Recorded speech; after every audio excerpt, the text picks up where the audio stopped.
Si ustedes escuchan Cali, tal vez piensen en esto. Si huele a caña, tabaco y brea, usted está en Cali, ay mire vea. Si las mujeres son lindas y hermosas, aquí no hay fea, para que vea.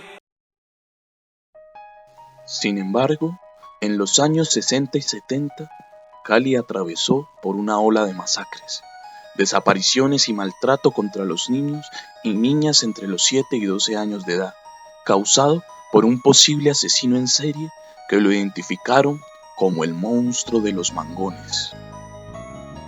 La historia dice que por allá entre los años 60 y 70, este personaje atemorizó a los caleños y fue el causante de la desaparición de al menos 30 niños. El remoquete de monstruo de los mangones nació precisamente porque eran en los mangones, esos terrenos baldíos que por esos días abundaban en una Cali que crecía barrio tras barrio, donde este sujeto hacía la cacería de sus futuras víctimas y posteriormente en ese lugar dejaba los cuerpos inertes. A pesar de que muchos aseguran que este personaje tiene más de realidad que de ficción, jamás fue capturado y no se tiene noticia de su procedencia ni de sus rasgos físicos. Aunque el monstruo parezca salido de una historia de terror, el imaginario urbano que con más fuerza se permeó entre la comunidad acerca de la identidad del mismo es el que asegura que era un comerciante de la ciudad de nombre Adolfo Aristizábal, quien según los recortes de periódico de la época conservaba un espíritu altruista y de trabajo de un modo desinteresado por la comunidad.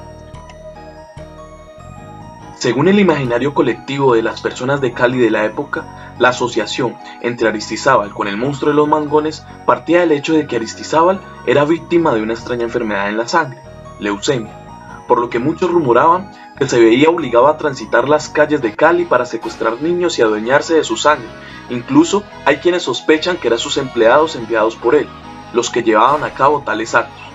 Lo anterior con el fin de que a los infantes se les extrajera la sangre para que luego le realizaran una transfusión en la que le inyectaran esa gota de vida que se le escapaba con el paso de los días. El señor Aristizábal era un empresario proveniente de Antioquia, quien, a mitad del siglo XX, abrió el Hotel Columbus y el Teatro Colón, y posteriormente abriría el tan famoso Hotel Aristi en la ciudad de Cali. Aunque la versión más conocida de la que el señor Aristizábal era el monstruo de los mangones, nunca se comprobó nada y simplemente se sumó a otras más en las que se rumora que no solo fue una persona la causante del terror que vivió la ciudad, sino que eran varios aberrados sexuales, todos de alta alcurnia, los que merodeaban los mangones de los alrededores del barrio San Nicolás y que ahí veían jugar a los niños, a los que luego les ofrecían gastarle una limonada o un sandy a cambio de favores sexuales. Fueron muchos los rumores que estuvieron asociados al monstruo de los mangones. Sin embargo, la del señor Aristizábal no es más que una leyenda. Cabe destacar que aunque el monstruo de los mangones fue una leyenda, el asesinato y desaparición de niños en Cali en la década del 60 y 70 sí fue una constante. Por las características de uno u otro caso, se llega a la conclusión sencilla de que debe tratarse de un solo asesino, muy probablemente un sádico. Periódico El País, martes 2 de febrero de 1965.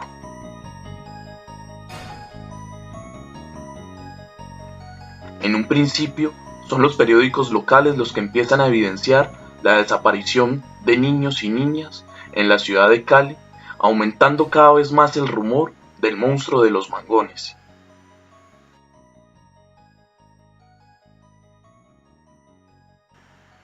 El caso de los niños asesinados en la década del 60 y el 70 en Cali nunca fue aclarado, tal vez por un débil sistema judicial colombiano de la época, porque nunca se esclarecieron los crímenes y nunca se esclareció una sistematicidad entre la muerte de un niño u otro niño.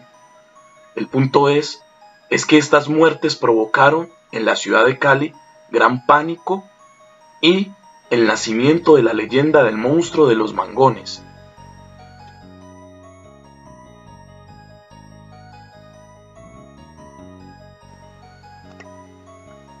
Así, mientras unos aseguran que sí existió, otros dicen que es puro cuento, y los más escépticos creen que solo fue el personaje central de la película Pura Sangre del director de cine caleño Luis Ospino.